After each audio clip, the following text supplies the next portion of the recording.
You're alone on a Sunday evening. The apartment is quiet. Without thinking, you pull up a song you haven't heard in years, and suddenly you're somewhere else entirely. Maybe it's the smell of your grandmother's kitchen, a photograph from college, the sound of a TV show theme that used to play while you ate dinner with your family. For a moment, you're not escaping. You're somewhere more real than the present. This feeling has a name, and it's not what you think it is. For 300 years, doctors treated nostalgia as a disease. Swiss physicians in the 1600s believed homesick soldiers might actually die from it. They prescribed leeches, opium, journeys to the mountains, anything to cure what they saw as a dangerous longing for the past. But modern research has completely reversed this understanding. What we once called a pathology turns out to be something closer to a psychological survival mechanism. And in the next few minutes, we're going to look at what happens in your brain when memory pulls you backward, and why that pull might be exactly what helps you move forward. The word nostalgia comes from two Greek roots, nostos meaning homecoming, and algos meaning pain. Literally, the pain of longing to return home. A Swiss physician named Johannes Hofer coined the term in 1688 to describe a strange illness affecting mercenary soldiers stationed far from home. These soldiers experience melancholy, weeping, irregular heartbeat, loss of appetite. Some reportedly wasted away. Hofer believed the condition could prove fatal. The diagnosis persisted for centuries. As late as the American Civil War, military doctors recorded thousands of cases. They called it a genuine medical emergency. This view of nostalgia as pathology dominated scientific thinking until remarkably recently. It wasn't until the early 2000s that researchers began asking a different question. What if nostalgia wasn't something that happened to us? What if it was something our minds were doing on purpose for good reason? Neuroscience research has mapped exactly what happens when nostalgia activates. And it's not simple. It involves some of the most sophisticated regions of the brain.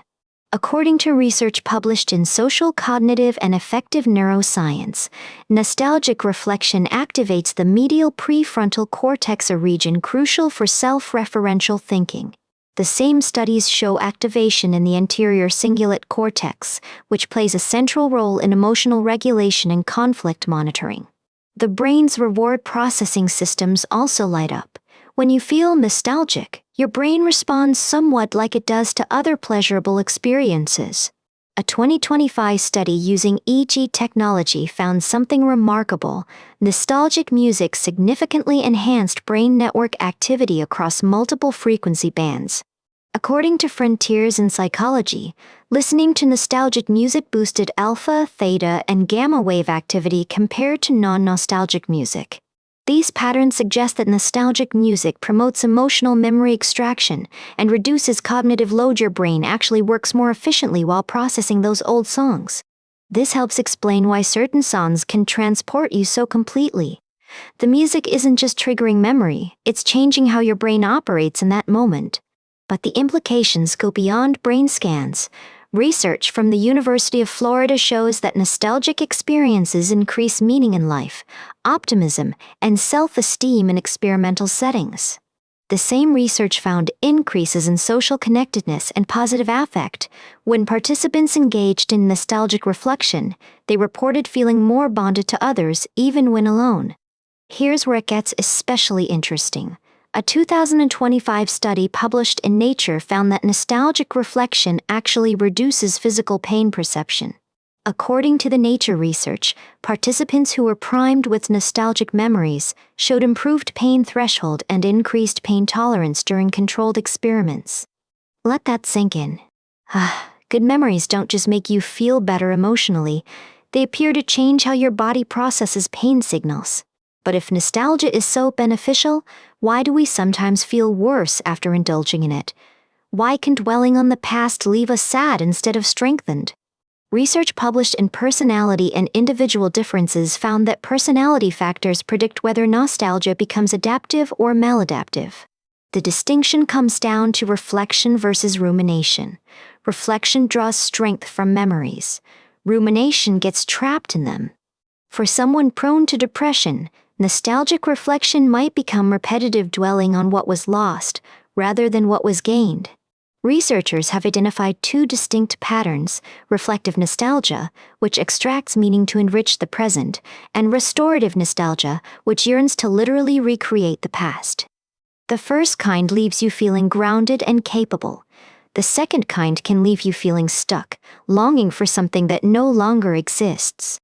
One key finding from University of Florida research: nostalgia often emerges as a response to psychological threat. When we feel destabilized, our minds reach for stabilizing memories.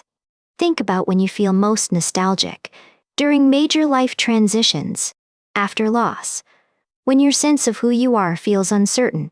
As nostalgia researchers Routledge, Wildschut, Sadikides and Jewell found, psychological threat triggers nostalgia, nostalgia enhances psychological health, and nostalgia promotes adaptive functioning.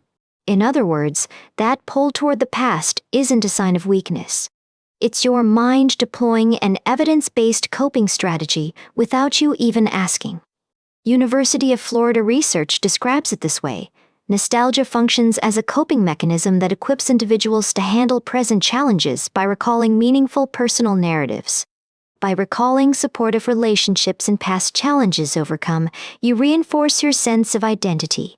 The past becomes a resource for navigating the present. This explains why nostalgia spikes during life transitions, graduations, moves, breakups, career changes. Your mind is looking for solid ground. The college student far from home who keeps re-watching their high school prom video. The new empty nester flipping through albums of their children as babies. The widower who can't stop thinking about a road trip from 40 years ago.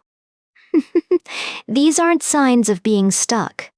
They're the mind doing its work. And there's a communal dimension too.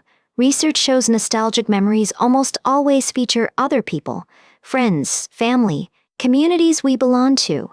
When you remember that summer, you're not just remembering events. You're reactivating the felt sense of belonging. You're reminding yourself you're not alone. So what do we do with all this? How do we use nostalgia deliberately, rather than letting it happen to us?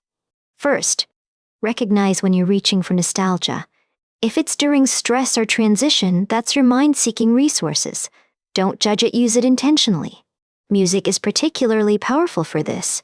Research confirms nostalgic songs change brain activity patterns. Consider building a playlist specifically for times when you need emotional grounding. But pay attention to the aftermath. Healthy nostalgia should leave you feeling more connected and capable. If you consistently feel worse after looking back, that's worth noticing. The key is reflection versus rumination. Reflection asks, what can I learn from this? What strength can I draw? Rumination just replays the same track, over and over. For people prone to depression, research suggests nostalgia may work better in small, intentional doses, with a deliberate turn back to present action afterward. The feeling after matters more than the feeling during. If nostalgia leaves you energized and grounded, you're using it well. If it leaves you empty, adjust your approach. During major transitions, graduation, divorce, retirement, moving, expect more nostalgic pull than usual. This isn't avoidance, it's evidence-based psychological resource gathering. If you're finding value in episodes like this one, consider subscribing. We put these out every week, exploring the stranger corners of how humans actually work. There's something else worth considering. We live in an era of accelerating change. Many of us feel nostalgic more often than generations before us. Some researchers argue this reflects genuine loss, communities changing, connections fragmenting, stability disappearing. The nostalgia might be pointing at something real. But even then, especially then, nostalgic reflection can serve a purpose. It reminds us what mattered. It helps us carry values forward even as contexts change. As researchers note, nostalgia equips individuals to handle present challenges by recalling meaningful personal narratives and supportive relationships, thereby reinforcing one's sense of identity. The self you remember doesn't replace the self you're becoming. It informs it. It provides the foundation for whatever comes next. The next time you find yourself pulled backward in time, I want you to notice what happens, not to judge it, but to observe it. Pay attention to the after feeling. Are you more grounded, More connected? Does the present feel more navigable? If so, you're using a tool that humans have been using since we first began to remember. A tool that science is only now beginning to understand. The pain of homecoming, they called it. But what if the home you're longing for isn't behind you? What if it's being built from the memories you carry forward?